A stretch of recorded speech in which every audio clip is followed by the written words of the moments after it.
What's up, YouTube? Yo, yo, yo. Welcome back, Jeff. It has been a long time. It really feels like it. It feels like we did episode 1. I think this happened to us once during season 1, and I hope this is the last time this happens to us for season 2 at least. I think we've tried to do this episode 3 times. I think so. We were going to do it early. This is the 4th time we've tried to do this episode. Right. We were going to do it early, and then we were going to do it as scheduled, and then we were going to move it. But like happens, right? Life in the way. Life happens. Yeah. Yep. But we're here now. It's happening. Yes. We're doing it. And I'm personally really excited because I'm ready to watch the next episode. I think didn't I text you that? Like, yep. I need to do this episode tonight because I have to get past this episode. It's hard when I have free time and I'm like, oh, I'm going to watch something. What do I want to watch? I'm like, well, I want to watch the next episode, but we still have to record this one. Right. Can we do that? Can we watch the next episode before we record this episode, or does that hurt the integrity of the show? That totally hurts the integrity of the show. Hey, Brent, are you a good actor? What do you think the next episode's going to be about? Oh, I don't know. You fake it. The folks out there will never know. Hi, YouTube. What's up? Hi. Yeah, know, Brent, you and I are known for a lot of things. I don't think acting is one of them. Well, let me refrain. Let me rephrase. I don't think good acting is one of them. Fair. Anyway, speaking of which, well, let's delay this no further. We are here to discuss the episode Revelations. This one bugs me. This title bugs me. Those of you out there who know me, you know that I have a history in seminary and faith. And there's the book of the Bible, which a lot of people call Revelations, and it's kind of one of our things. Like, we always snicker at each other and like, haha. It's not Revelations. It's Revelation. And so now that this one is actually Revelations, it bugs me. Yeah, like, this is not right. It's supposed to be Revelation. Anyway, this is Revelations. We are discussing it. Jeff and I have just watched it for the very first time. Okay, just a couple days ago, like several days ago. Yeah. I watched it though this afternoon to get to refresh the brain. I'm sorry. Yeah. My apologies. Spoiler alert right there. Yeah. So anyway, we're going to do that. We're going to dive into all of this. What you guys out there are about to, where's my camera? Right there. What you guys out there are about to watch is our behind the scenes recording of the podcast. But frankly, this is the better show anyway. Yeah. So you guys are awesome. You know what we love the most about you guys is when you talk to us, because Jeff and I are a bunch of extroverted, lonely nerds squirreled away in our offices individually, with no friends outside of this room. Like, there's our family whom we love, each other, and then you guys. So please talk to us, comment down below, like, subscribe, all that sort of stuff. You guys know how YouTube works. Jeff or I, or both of us, will most likely comment back to you at some point. If we stay on top of it, we should, because we're like that. We think we do a pretty good job. We do a pretty good job. I think we do a pretty good job. Anyway, with that, Jeff, we have brand new theme music once again. Brand new. We used it last week, but we got new theme music. We got all that kind of stuff. So let's play it and roll as we talk about Revelation. Let's do it. This is my first time. You're new here, aren't you? First time.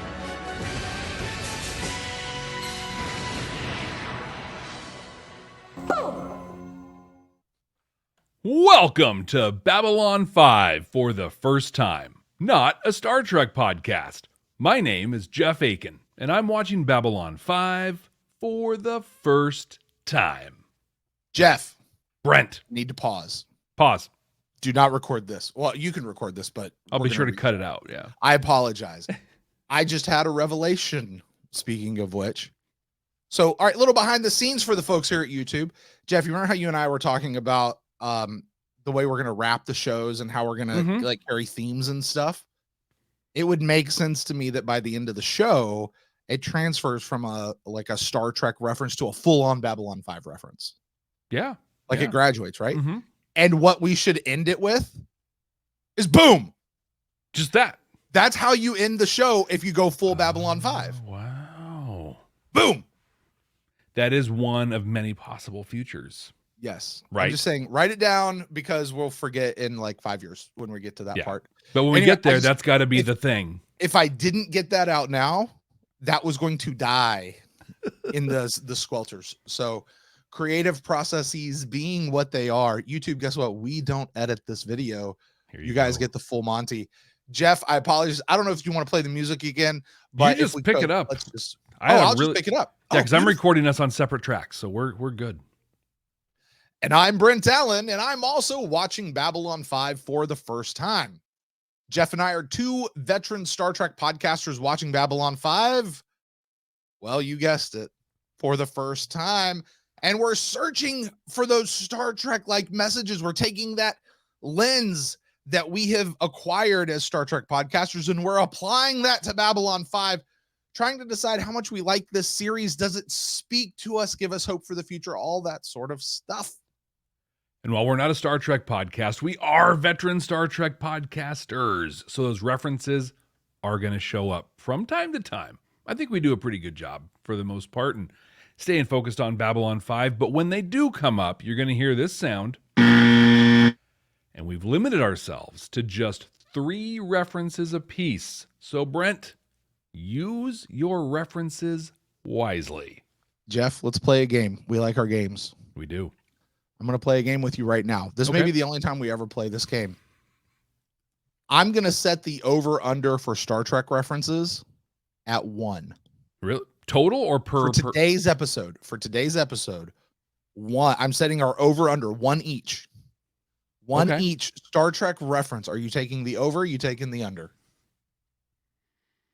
I'm looking at my notes. I'm cheating a little bit here. I'm going to take the under. I'm taking the under. I'm with you. I'm taking the under. Yeah. Let's see what happens when we get to the end, because that rule starts right now. Hold on. And that might be ends when we get to that spot later. Might be a little bit of a spoiler alert, by the way, on when we get to the end of this on how things land. But Brent, favorite part of the show, and I have for us, oh yes, 5-star review. This one comes to us off of Podchaser and is from our friends at the Yum Yum Podcast. What up, Yum Yums? I've mentioned Yum Yum Podcast before. Excellent. Babylon 5 and Star Trek. They get into all kinds of really great stuff. Check them out. Yum Yum Podcast, anywhere you get them. But they say check them out.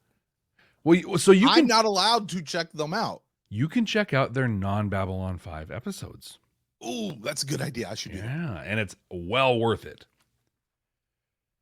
Well, the Yum Yum Podcast says, if you're wanting a podcast to listen along to while you go through Babylon 5 for the first time, you can't go wrong here. As a person who's enjoyed the series before, this podcast is good for a chuckle, but also a nice reminder of what it was like going through B5 for the first time. Seeing the guys have their doubts and quibbles about things that I did on my first watch really transports me back to watching all those years ago. The podcast, like many, takes a few episodes to find its feet and groove in relation to format and discussion, but Jeff and Brent get the grasp on it and have some truly interesting and fun views to bestow. Be warned if you're one of those diehard B5 fans who can't stand people comparing things to Star Trek, because you're going to grind your teeth since this podcast looks at Babylon 5 from a Trekkie's point of view, which I personally find fun. Thank you, Yum Yum. We also find it fun. And yeah, I often say that's what we're here for, is to help people relive their first time watch through our eyes. I thought he was going to say, he was like, be warned if you don't like it when people mispronounce Ivanova's name. Heads up. Heads up. I was re-listening to the episode TKO recently, Jeff. That's a good episode. I butchered her name. No. It was not a couple. It was like a couple dozen. It was bad. Like, I was listening to it going, oh, Brent, stop it. Oh, Brent, get her name right. And that was like her episode too. Yeah. Like, yeah. Oh. Yeah. That might have been the episode where it started changing for me. Yeah. Like I think somewhere in the middle of that, I was like, okay, that's not like, I've got to, you corrected me. That's what it was. You corrected me. I finally had enough. Right. Like, dude, come on. Well, hey, Brent, we have another. Oh, yes. Another. Two 5-star reviews Two? to share this week. This one's from Apple Podcasts, and it's from Brian Brawl. This one cracks me up. What's up, Brian? Short, to the point. He says, dope. More fun than punching a sleeping baby. Who punches a sleeping baby? Well, apparently it's fun. I mean, it's great. Hey, Brian, listen, I would much rather you have more fun listening to us than punching sleeping babies. So please do, actually. Once again, Jeff, I think we're doing our jobs out here. We're saving babies and giving you a view of Babylon 5. Saving babies one at a time. I wanted to share one other comment. This one's from our Twitter at Babylon First. You can follow us there. And this one is from a view from the Peanut Gallery at Meatball Nonner. Regular interactions on Twitter with them. But they have one that's super appropriate for today's episode. They said, so I think this is the episode where you talked about how Jakar's religiousness seems at odds with his politics. I think that's actually a great point about how nobody is really just one thing, a common theme on this show. Yeah, I remember the first episode, the one where we got Londo going yoo-hoo with his fingers.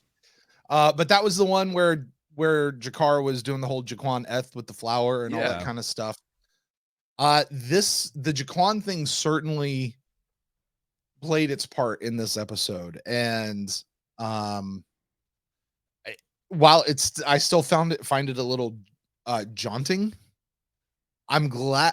You know what I like? It's kind of like with Garibaldi and his alcoholism, drinking water.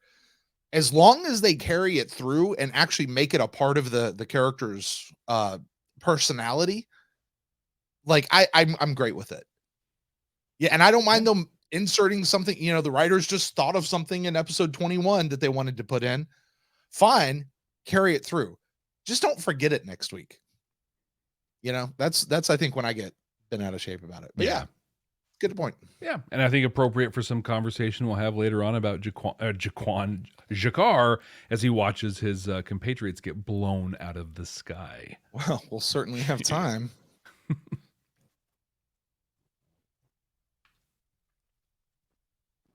All right, Jeff. With that, let's start talking about this episode. It's a good idea. Revelation. Zzz, zzz. Zzz. This was in the mid-90s. Was it Revelations with a Z at the end? There you go. Jeff, what do you call a fish with no eyes? What? Oh, yeah. Oh, wow. Revelation. Hold on, anyway, Mark to edit that out. Listen, we like to guess what episodes are going to be about based on the title alone, but we usually save that for the end of the episode, guessing what next week's episode is going to be, which means at the end of last week's episode, we guessed what this week was going to be about. Jeff, when you heard the word Revelations, knowing that was the only thing you knew about this episode was the title, what did you think this week was going to be about? I went deep cut and really specific, and I thought we were going to get the return of the vicar, who was going to give us a lot of revelations about Talia Winters and her involvement with Psychor. And hey, Psychor got a mention, so partial credit. None credit whatsoever. Far afield on this one. Yeah. What did you think it was going to be? I think all I said was it was going to be Delenn coming out of the cocoon. Outside of that, who knows? But I got Delenn coming out of the cocoon. That is partial credit. If I remember right, like you were adamant too. You're like, this will happen. It's like, yeah. It has to. It started happening in the last episode. Like, can you imagine if like the only thing that happened with the cocoon this week was like somewhere in the middle of it, we saw it shake again, and then they just kept going? I thought that was almost going to happen when Lanier was just like wiping it down and awkwardly saying, soon. I'm like, oh my God, they're going to stretch this out further. He was getting freaky with that thing. Uh-huh. I was just saying, like, yeah, dude, Lanier, we got to have a talk, pal. Go find a motorcycle to make or something. Well, we are already diving into this. So for those who it might have been a while since you've seen this episode, or those who simply haven't watched and are listening to us anyway, Brent, why don't you tell us what happened in this episode? Well, hey, do you guys remember? Hey, do you guys remember all of those threads that were laid back in the season 1 finale that weren't cleaned up in the season 2 opener last week? Well, that's what this episode is. Let's start with Jakar. Remember, Jakar had left the station to check on the destruction of a Narn outpost out near the rim. It had been completely obliterated by these weird spectral ships who are having their way with the Narn fighter fleet. And by fleet, I mean 3 Narn ships. The Narns are retreating, but they're not going to make it. So Jakar's escorts turn around and attack those alien ships, buying time for Jakar to jump gate out of there. I just need to know, is jump gate a verb? Yes. Like, can we use that as a verb? Like, jump gating? Yeah, I'm going to jump gate out of here, right? Well, Jakar is hightailing it back to Babylon 5 as opposed to his home world, where he immediately calls a council meeting. He explains that an ancient enemy has resurfaced.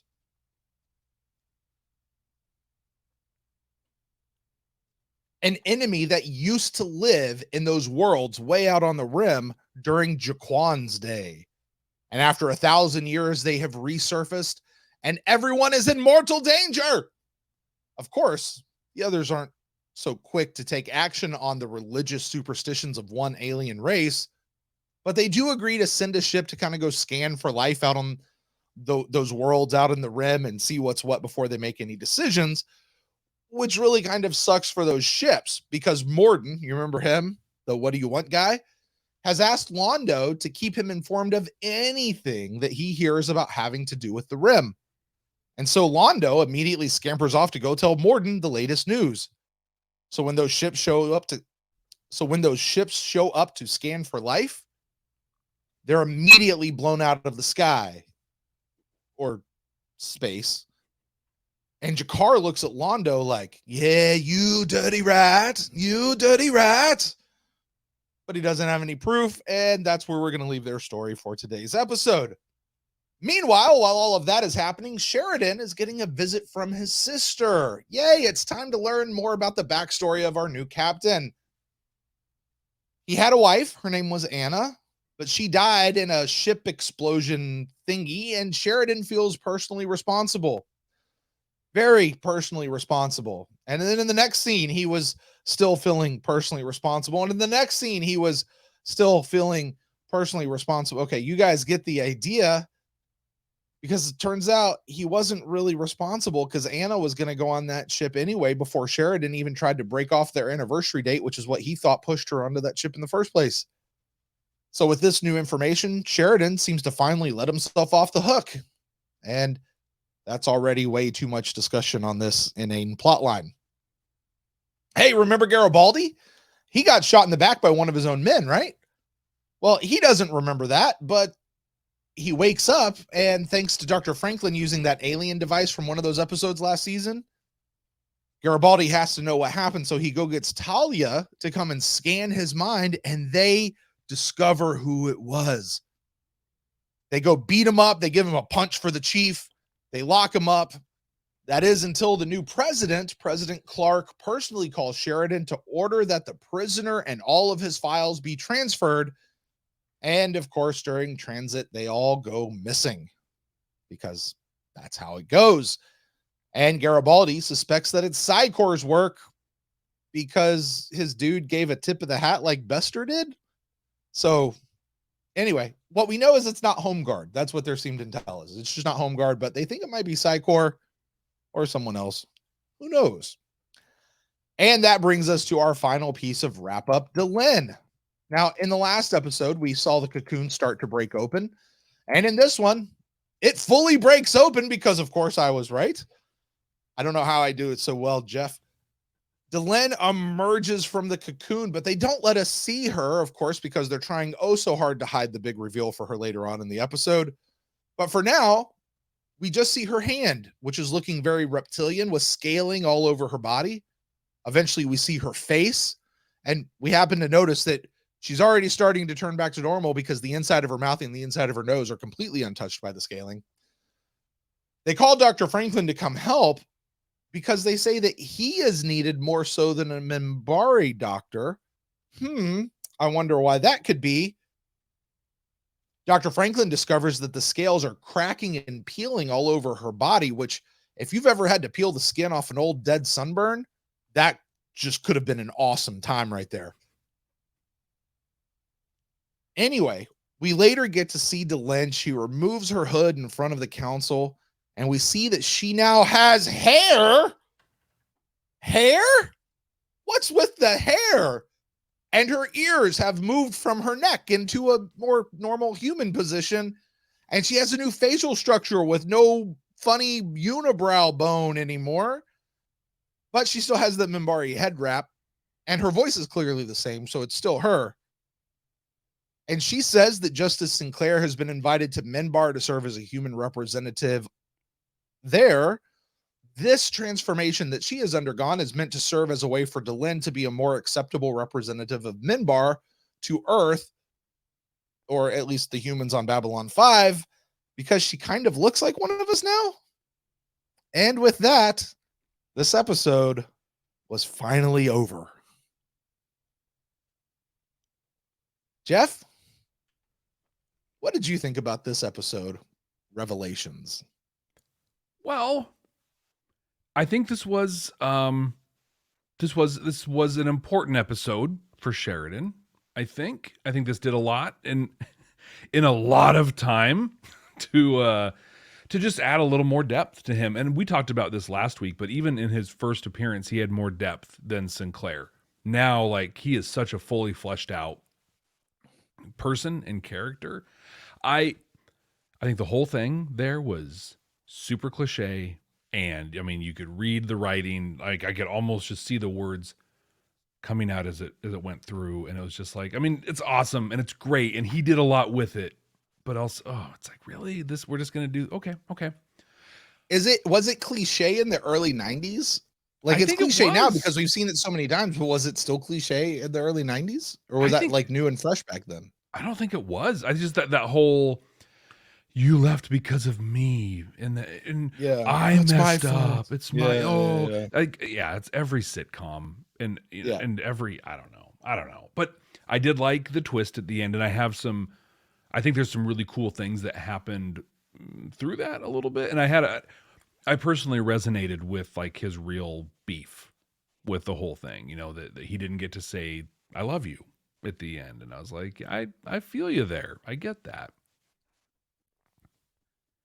You don't? No, I don't. Sorry, I was going to let you continue, but no, I found that to be so cheesy. He was more concerned about not having told her that he loved her than he was about actually losing her. No, I don't believe it. That may be yet another excuse that he has for not getting over it and not moving on with his life. But that is the limit of what I will give it, is it's an excuse for him to stay.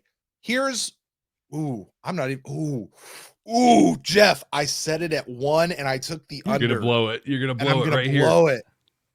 It is the exact same thing to me that the prophets said to Cisco. Mm-hmm. Oh, is this a place where Deep Space Nine and Babylon 5 overlap with storylines? Anyway, it's the exact same thing that where they said to him in the very first episode, you remain here.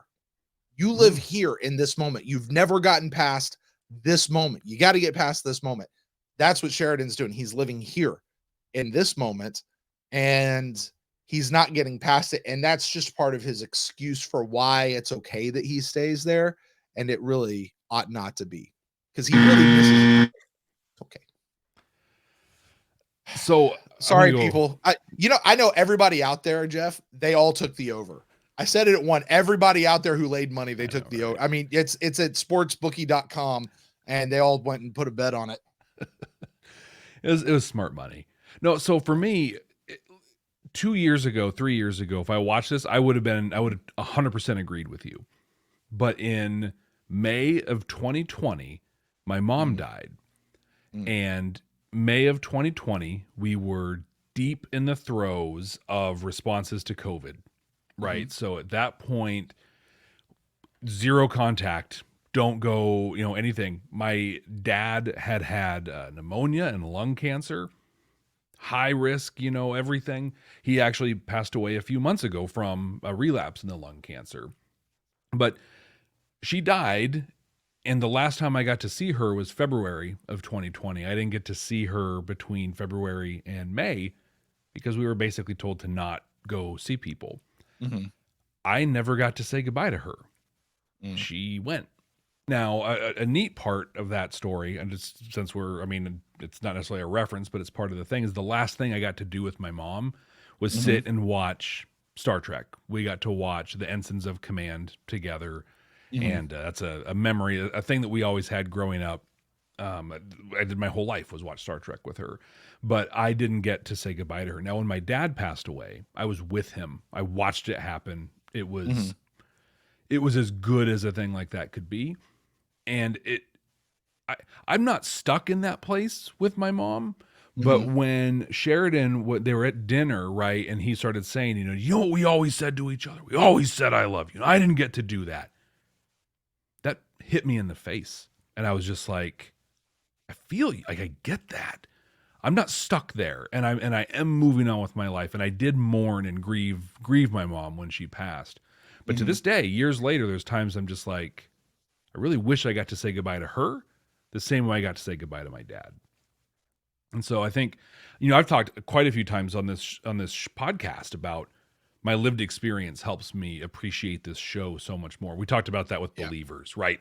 Watching that without having a kid is a much different experience. I think this moment here, if I hadn't had that experience with my mom, I would have felt exactly the same as you. But that experience for me, I was just like, all right, I've got this. I have a connection. I have a connection to Sheridan. You mentioned that, and I sit back and I'm trying to think of, do I have any loved ones, a grandparent, anyone else that maybe I didn't get to say goodbye to? And everybody that I've needed to say goodbye to who've passed on in my life, I've had the opportunity one way or another to be able to say goodbye. So that's a good point. That's an experience I've not had, which may be why I'm kind of taking a more chagrined experience to it, but you're putting a real life experience to it, and I respect that and appreciate your thoughts on that. Yeah, well, thanks. And hopefully a lot of people haven't experienced that, because it sucks. It sucks a lot. I did like that we're getting the slow reveal on the big enemy, right? The Jakar, and I think Jakar was awesome in this episode. I really liked him. I liked that they even stretched out the Delenn reveal, just, I don't know, that was pretty good. And God, what, I don't know. I did not like the reveal on the assassin. I didn't like the way the president got involved, that whole piece, but I did like Psychor are apparently the big bads, and I feel pretty good about that. We've been calling that all along. Well, since War Prayer. Or Mind War. Here's the thing. It's hard for me to talk about big bad because I feel like this show's going to have more than one. Oh yeah, and my exact like note, there's the big bad and then bigger bad. Well, my exact note is they're the big bads on Earth, like in one planet, in one political system. They're the big bads. Well, maybe Home Guard's the big bads on Earth and Psychor's the big bads on Mars, because isn't that where their base is or something like that? But apparently Home Guard are just a bunch of misfits. Apparently. Yeah, well, they're all fighting amongst themselves. Hey, I do want to talk about the bad guy for just a second. Okay, because I did in no way, shape, or form pick up on the Bester hat tip thing. Like, they said it, and I'm like, I don't even remember him doing that. Do you remember Walter Koenig doing that in his episode? No, but I went back and watched it. I went back. I didn't watch the whole episode because it's not a good episode, but I skipped around to see it. And yeah, as he was going off, he's a boom, just hit it. Interesting. So I didn't remember it at all. Like, literally, he did that little salute thing in there, and I'm just like, well, that's stupid. Like, what is that? So again, I like it when shows pull out stuff from old episodes and do that. Jeff, when we do our show after this one, which will be Stargate SG-1, that's one of those things about that show that I love. And it's not serialized like this show is, but they do go back and reference those, and what happens in one episode does stick with them. It reverberates down the line. So anyway, I appreciated that with them, and we both know, like, they're building Psycor to be a big thing. They're also building Home Guard to be a thing, and they're also building this season, I think you said, is called Coming of Shadows or something, whatever the shadow thing is. And I want to talk about that. I'm assuming, well, I'll talk about that in a minute. I'm kind of anxious, Jeff, to get back to Psycor. I want to build Psycor a little bit more. Like, you know what I mean? Like, I want to, we've had enough time since our last true Psycor episode. Like, I want to further that next step with Psycor. Yeah, because I mean, we had Talia Winters a little bit with, with the killer dude, Carl Mueller, going in, and then we had Harriman Gray and Eyes, but those were like glimpses of Psycor. Prior to that, it's been a long time since a deep. Well, I mean, there was Eyes, and then there was it was the one with the two.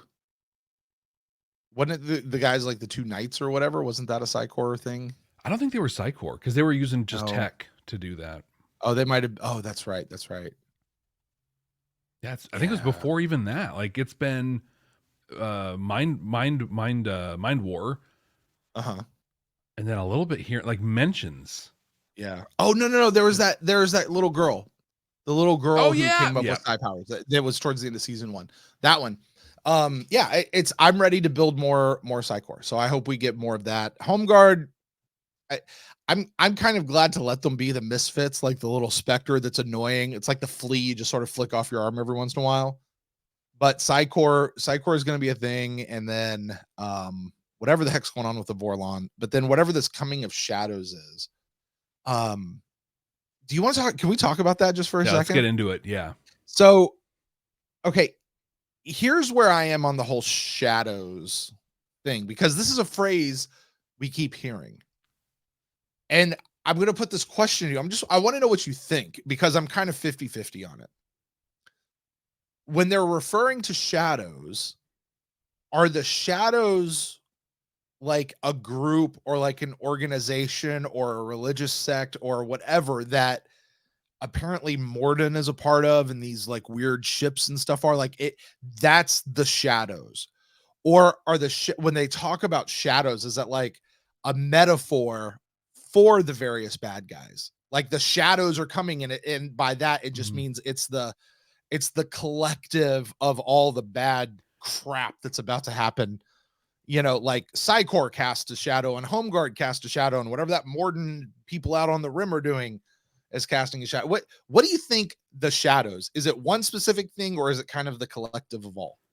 The little bit of doubt that you plugged into my head is the fact that like Jakar and the Grey Council keep talking about the darkness, right? It's the darkness that's coming. And so the shadow puts that, calling them the shadows puts that in a different light a little bit. But up until you kind of phrased it that way, my thought was that the shadows are a race, a species, a group that apparently live on Zahadum is the planet, and they were like the super race that apparently Jaquan helped fight 1,000 years ago. So I think the shadows are what, just like, that's what they call whatever that race was. So so you're thinking it's in reference to a specific race, not just a coming of all things bad. I think it's a specific group, and that they've contracted with or created Morden to be like their intermediary into the civilized part of the galaxy. Is Morden human, or is he like somebody they've just made to look human? I kind of don't think he's human. I think he's something else. Yeah. I think he might be a construct. I don't know. This is totally just, but like a construct that the shadows have made. I don't know if interesting. Some, you know, that, hey, we need some human something. to go and set this stuff. If They, we had they it, grew them like an Urukai. right, exactly, or a Gola inside an axolotl tank. They could be. Ooh, yeah, they're the Tleilaxu. Sorry, a lot of Dune references here. You're gonna get those from me. Okay, so shadows. Okay. So shadows are big bad guys. Like Apparently, whatever situation, these people out from the rim, these ships came in and just completely obliterated and destroyed an entire outpost. The ships are pretty dang powerful. They kind of phase in and out of a viewing spectrum. the ships were wobbly, right? Like they had like They're kind of jellyfishy. Almost. yeah. So that's weird. And Morden apparently can speak into the air and they can talk to him. So there's that guy, and they live out on the rim. Yeah. Okay. A thing I found interesting there was Jakar kept talking about Jaquan and here in the book of Jaquan and these things 1,000 years ago, and it speaks of this race from the rim, and I'm like, it's been 1,000 years, and it's the same rim, and also were Narns exploring out on the rim 1,000 years ago? Because if they were that far out and fighting with the shadows 1,000 years ago, what the heck happened? How did the Centauri bowl over them? Did they have zero technological advancements in a millennia? I don't know. I have a lot of questions. Like I want to say there's a lot of holes in the Jaquan story, but I'm going to just say there's just holes yet to be filled in. I mean, for Earth, even Earth in the Babylon 5 timeline, which is like 2250-ish, right? So 1,000 years ago was 1250. We're clearly in the Middle Ages. Yeah. At that point, right? Like, that's how far we've come in 1,000 years, is from the Middle Ages all the way to running this whole big space station. Where does everybody else come from? Yeah. The Narns were fighting out at Zahadum 1,000 years ago, and now they're still sending ships out to Zahadum, and that's all that's changed. And the shadows are still rocking them, right? Because I mean, they were waiting for them because of Morden, and they're gone. Right. I got to tell you, this makes you want to know a little bit more about Jaquan. You know, like he's apparently a religious figure who was a real person, or at least we're led to believe he was a real person at some point. And they wrote this whole thing. Like, I kind of feel like there's a story, and I love this in storytelling, Jeff. I often reference Harry Potter when I talk about this because I think Harry Potter just did it so masterfully. And Harry Potter, there's two stories happening. There's the story of Harry as he's going from year to year and what's going on. But at the same time, he's uncovering the story of what happened with his parents. And what happened with Voldemort and what happened, like he's uncovering all of the stuff that he never knew while his own story is happening. That's a great way to write to write fiction. And I don't know that they're going to dive too much into Jaquan, and this is all going to be about the discovery of what happened with Jaquan 1,000 years ago. But I really kind of want to know what that backstory is now with Jaquan and kind of what his deal is. Had a lot of it's interesting too when Jakar is out on the rim with the other fighters and they get blown up.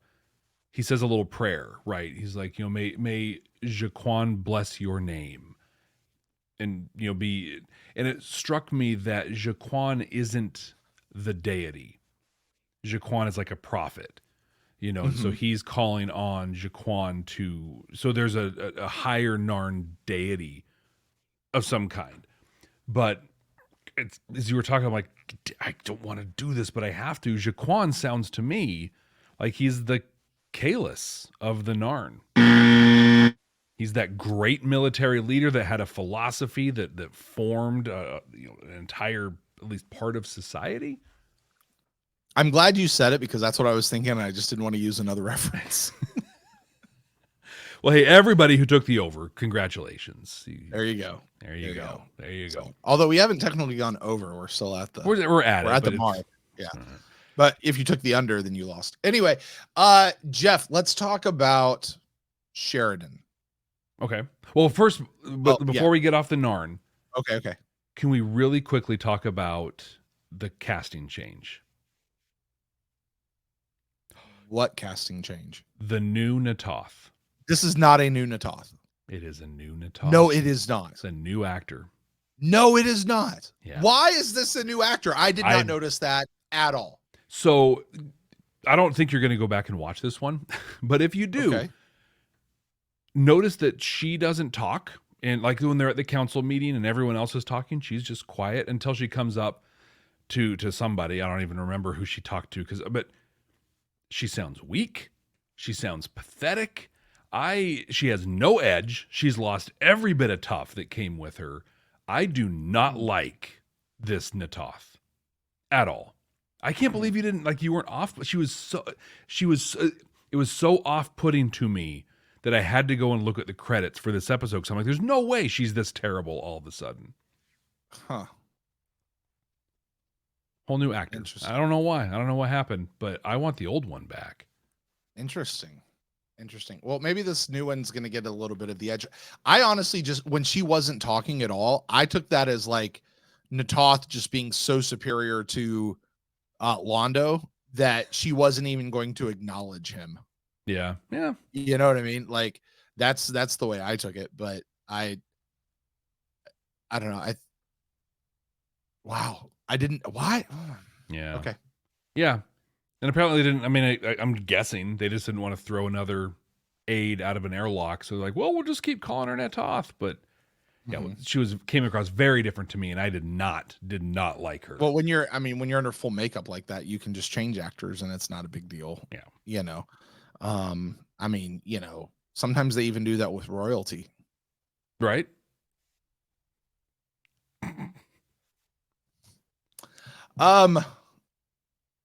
Actually, let's talk about Londo real quick.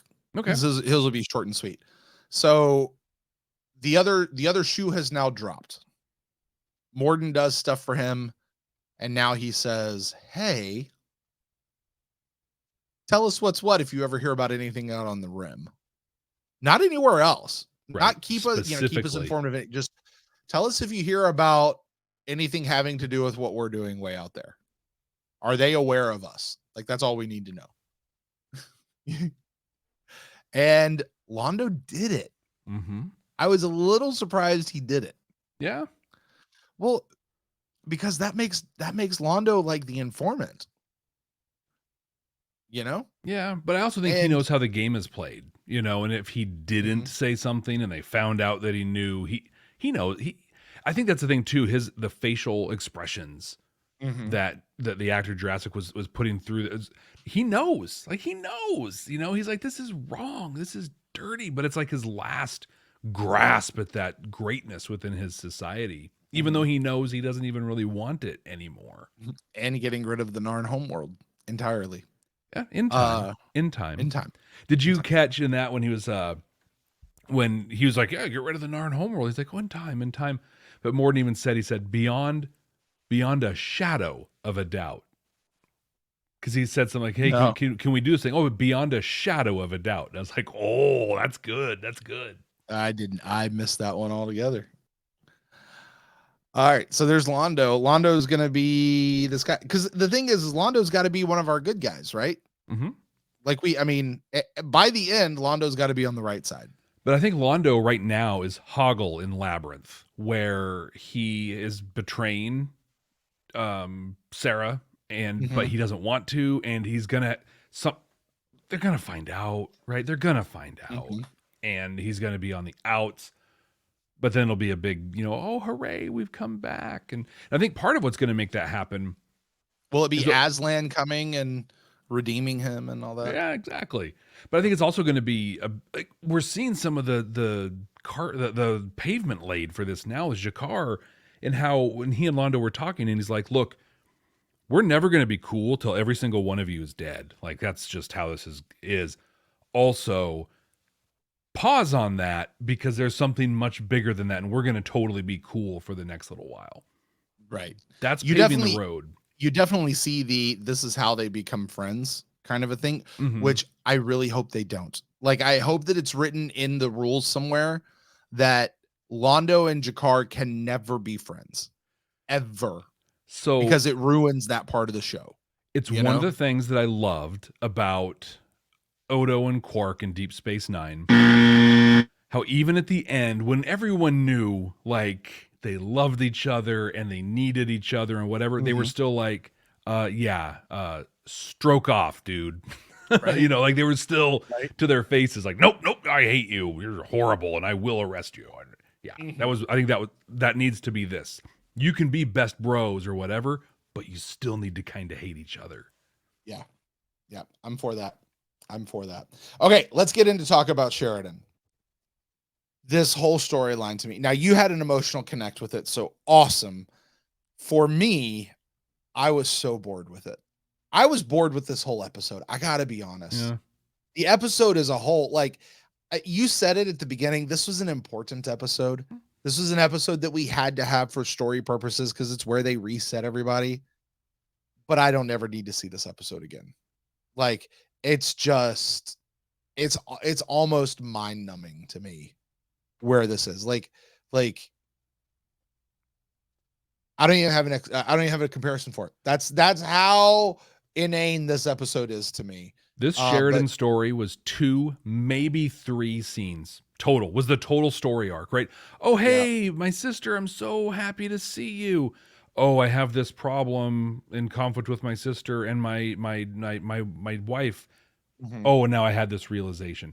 But they had multiple scenes in multiple acts of this. You were mhm. in your recap, I mean, just time after time after time.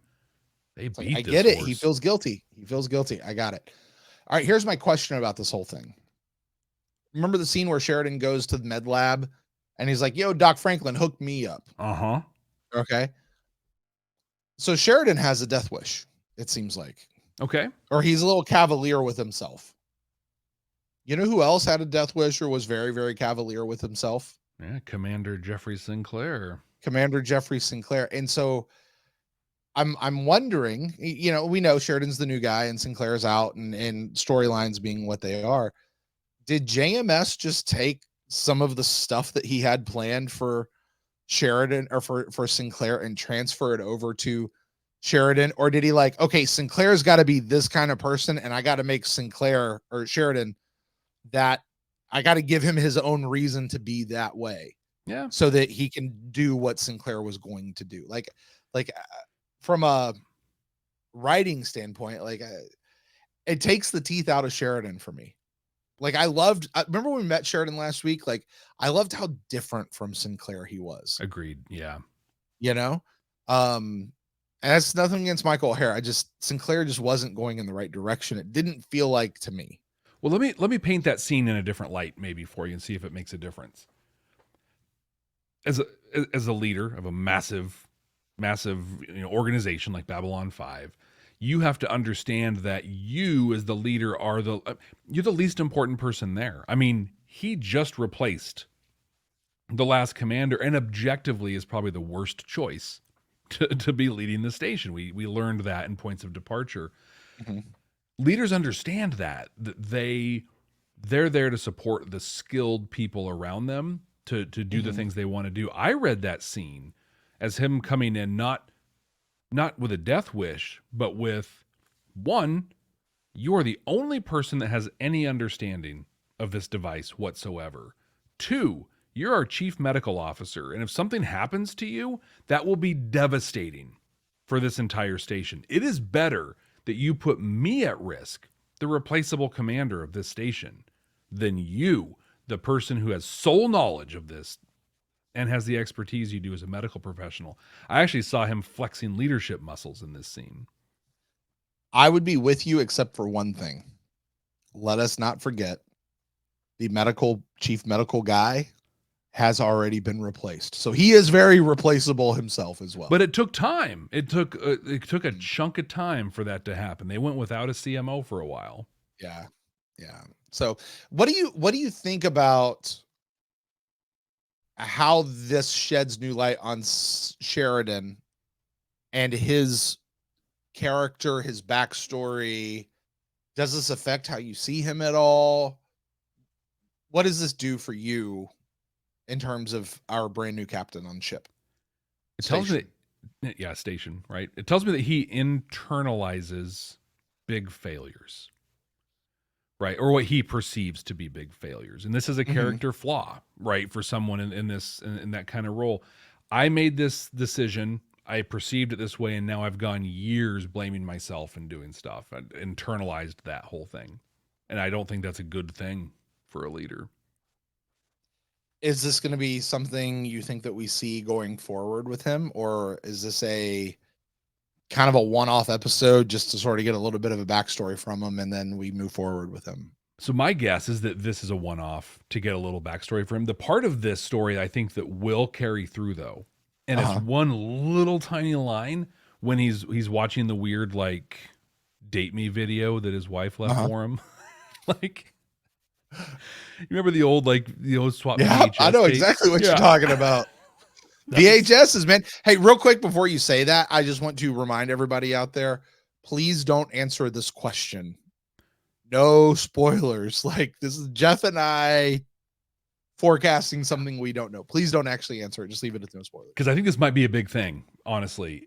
Her ship was randomly destroyed by an unknown species out on the rim. I'm willing to bet that she got blown up near Zaha Doom. That's going to come out that she was killed and her ship was blown up by the shadows. And now he's going to have a personal stake in this war. I missed that that's what happened to her ship. I just got it was randomly blown up. I missed that it was out by the rim, that it was by an unknown race. Like, I picked that up today when I watched it for the third time. Interesting. Okay. I mean, how could it not be that? How could that not be what happens? Okay. Yeah, because otherwise, this is just a whole storyline to say, oh, by the way, here's some screen time for Sheridan, and he's sympathetic. A little bit. But that little nugget in there, I think, is going to be the piece that carries through. All right. So Garibaldi's awake. Yeah. We already talked a little bit about Talia and that whole situation. But his whole thing, he's awake, and they got the other dude off the station. It was wildly inappropriate that Garibaldi questioned his aide, the guy. That was there was nothing okay with that. Garibaldi should have known better, and someone should have put a stop to that. That was not okay. Yeah. Well, they didn't care. Well, it made for a good scene, right? Sure. Yeah. Sure. And they've already paid, what's his name? Jeffrey Doyle or whatever his name is? Yeah, Jerry Doyle. Jerry Doyle. They already paid him to say lines. So let's not pay somebody else, right? But a couple things I had. So one, it was just, so obvious, right? The president's going to call and this is going to happen. And I'm sure it's important, but it was just so transparent. At first, I had an initial reaction when they're like, oh my God, we sent him and all the evidence. What are we going to do? My first thought was, copies. Yeah, don't you have a stinking backup? It's the 23rd century. What's wrong with you people? But then my other thought was, the only evidence you have is Talia Winters, which is not admissible in court. So any evidence they gave for him would have made him look like idiots. And all it would do is potentially convict him of attempted murder.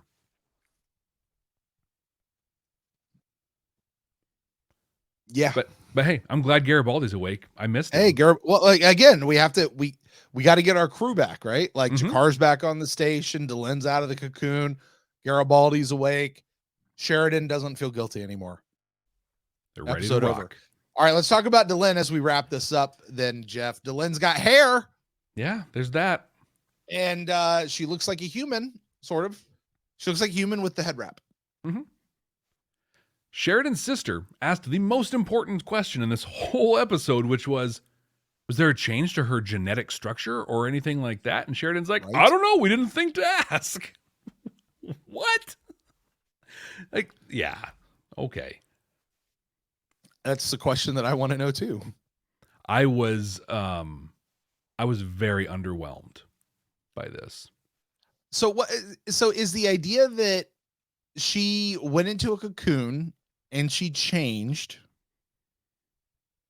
to become more human so that people can talk to her more, or she's a bridge between the two cultures now, or like I'm still not entirely clear on what she was referencing. So I think, well, first she referenced I don't know if this is like a retcon, which we're, again, told doesn't happen in this, or if she's just blatantly lying, but she made a point of saying that she went through this transformation with the blessing of her government. That I would say she's either lying or it's the government was like, well, you've done it now, so I guess fine. And it was such a point, like such a point with it's like a daughter coming home, like showing off her new fiance to her dad and asking for his permission, and dad's like, well, you're gonna marry him anyway, like it doesn't matter if I like him or not, you're gonna do it either way, so yeah, I guess you have my blessing, even though you don't really. Yeah. I think that what it is, she transformed, and she's the melding of human and Minbari. We talked about this a couple episodes ago back in season 1, maybe in the season 1 wrap up. But yeah, she's the melding of. Well, of she is what I was actually saying Sinclair was. Yes, like I was thinking Sinclair was literally like a combination of the two, and it's like that's what she has just become. We still don't know why Minbari souls are winding up inside humans, or what that means, or like in my head that means like they'll activate at some point and they'll have characteristics of or something, and but who knows, I don't know. Well, maybe that's what started the whole space revolution back in the 50s and just propelled us so fast to get out there, getting those souls coming in and being like, hey, what if we did this, made a rocket ship. But I still don't understand why, before she went and put the Tinker toys together and kicked off this cocoon thing, she told Kosh to whip it out and show her, and he did. And why? I still like, what does that have to do? Is he part human? Well, she did say, she's like, oh, now that I've seen it, now I'm gonna keep going. Like, was she like sitting there like, oh, I've seen all the permutations and we're in the end game now, there's only one way to do this? Yeah. Or maybe the Vorlon are the combination of like the Voraskis and the Lawn Care thing, so that became the Vorlon. Like maybe like that was an evolution that led to them, and so she's like, does this really work out? Okay, is this cool? And he's like, yes. In the hour of scampering, things are all great. Maybe there's something about when you see a Vorlon, like their actual body, like you see the future, or you see how things go in your own life. And that's what it was. Oh yeah, maybe. And maybe that's why Lita Alexander got called back to Earth, because she saw all the evil like Psy-Core Earth stuff that's going on. Right. Everybody out there right now, they're trying to click clack on their board and don't do it. I can't. I want to say, but I can't because no spoilers. Thank you for not spoiling, guys. Appreciate that. All right, so she has hair. Yay. Yeah. I mean, that's got to be really, really nice for the actor, right? I mean, that's probably like 3-4 hours less in the makeup chair every day. Right. Yeah. But Bill Mummy, forget him. He's got to stay. Hey, did he get a new head wrap thing in this episode? Or like more color on his head wrap head wrap thing? A little more definition too. I think we talked about this like last more week. Contrast. Yeah, he had like a little more texture to his face even last week, and I think they just kind of gave him a dress up, made him look a little older. So okay, well, let's say this. So we're 2 episodes into season 2. The show looks noticeably different. Like new effects, new sets, new colors, new uniforms, new like. It's like somebody came and gave him a gift in the off season and said, "Here, up your show." Yeah. So I don't know that the budget ever actually increased, just based on what people have said. They're like, yeah, the budget for Babylon 5 was like a quarter of that of the other show. I don't know that it really ever changed, but it does. Maybe, I don't know. It looks good though. Like I like what they're doing now. Yeah. It looks better. It's more open, like if that makes sense. Like I don't feel confined when I'm in the station. Yeah, like with Sinclair, everything felt very dark all the time. Yeah, Confine's a good word, Jeff. Confine's a very good word.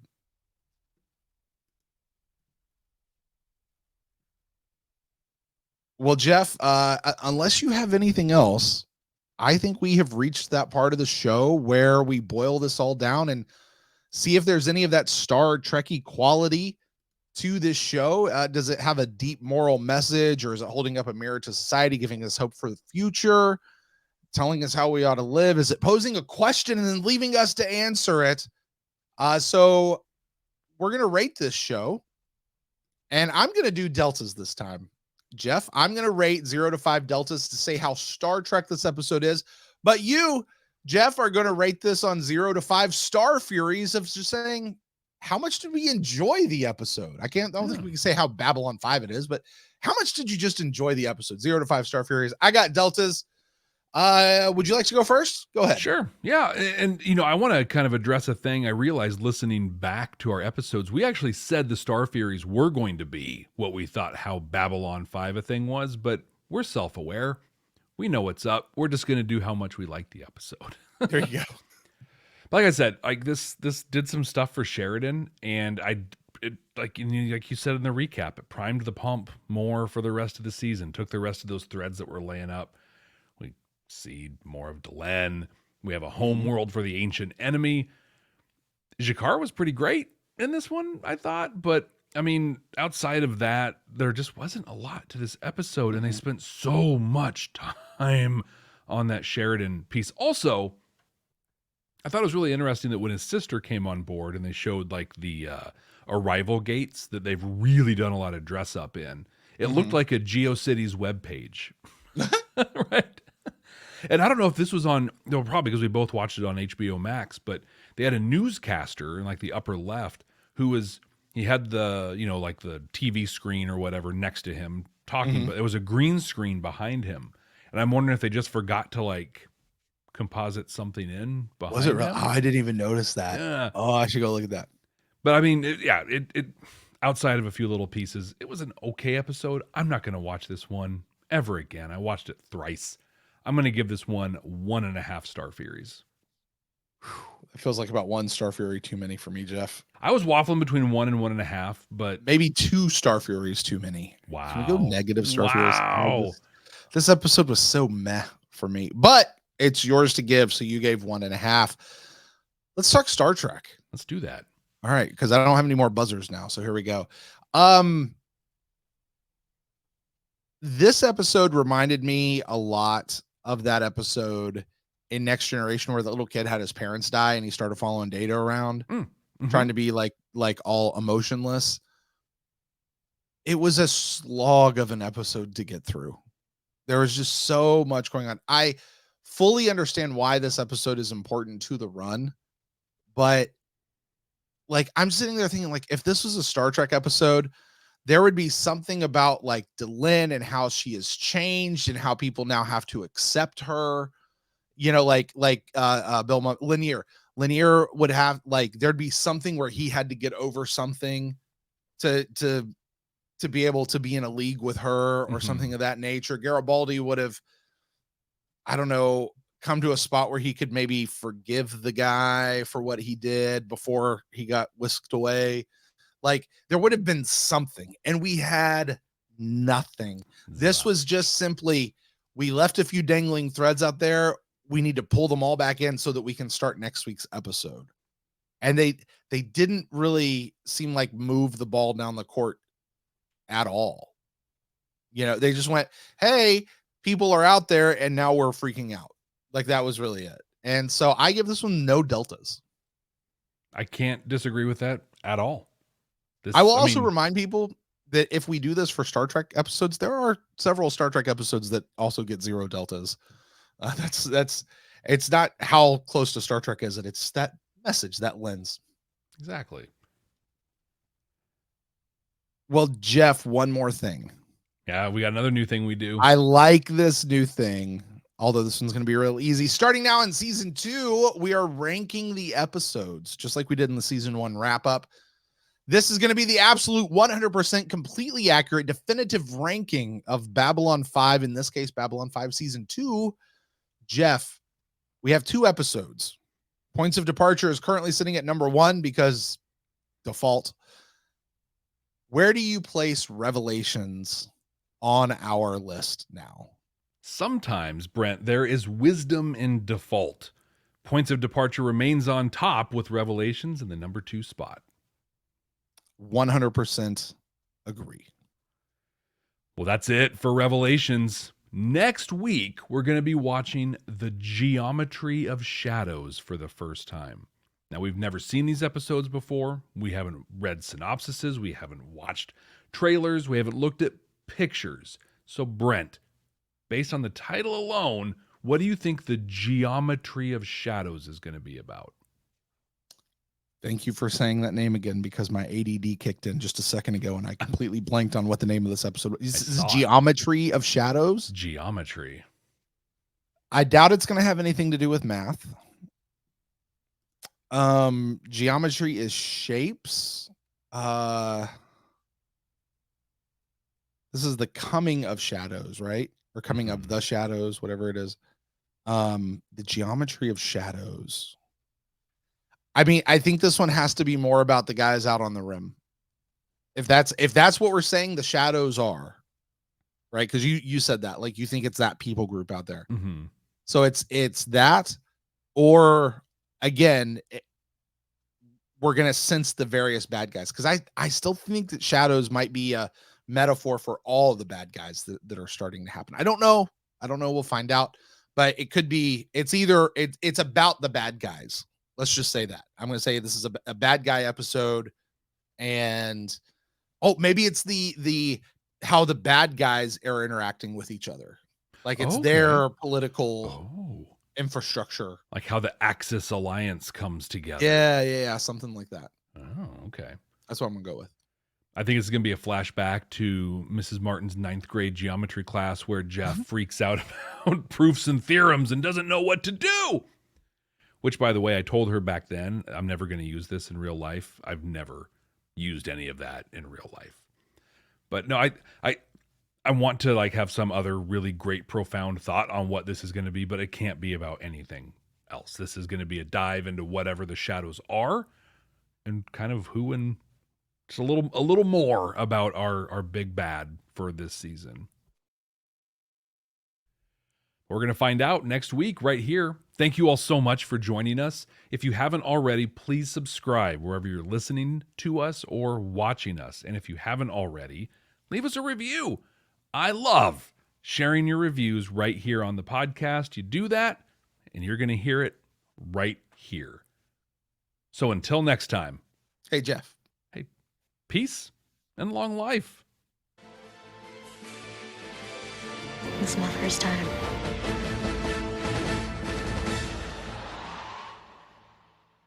All right, YouTube, that's it. You saw the go. behind the scenes. You got the outtakes. You got the bloopers. There certainly was a few of them in this particular episode. Jeff, I apologize ahead of time for the extra editing that you will have to do off of this episode. My pleasure. I get to listen to the whole episode, and that's fun for me to do. There you go. So, Jeff, you got anything for the folks at home out there before we get out of here? Nothing big. You know, I got my Babylon 5 t-shirt.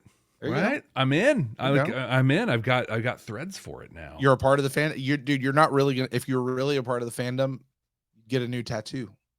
Coward. So that's a long story. My wife agreed to let me do one sleeve, which I haven't been able to finish. I mean, it's all the line work is done, but you know, the time and whatever. So she said, you can do this one sleeve.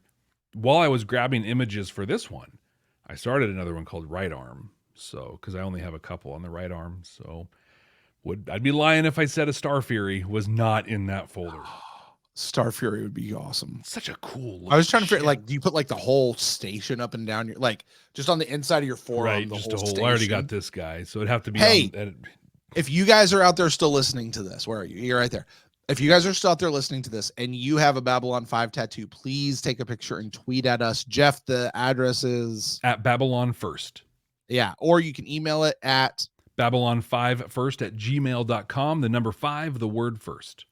Or you can go to our website and do something. No, they probably can't attach an attachment at the website. I don't think so. I think it's just text. Yeah. Tweeting is the easiest way, guys. Just tweet us. Or Instagram.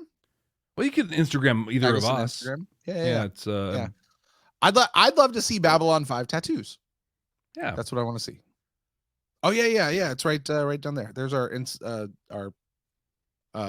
All of our socials there. Yeah. Yeah. All right, Jeff. Well, with that, we'll get out of here. Hey, guys, thanks so much for listening.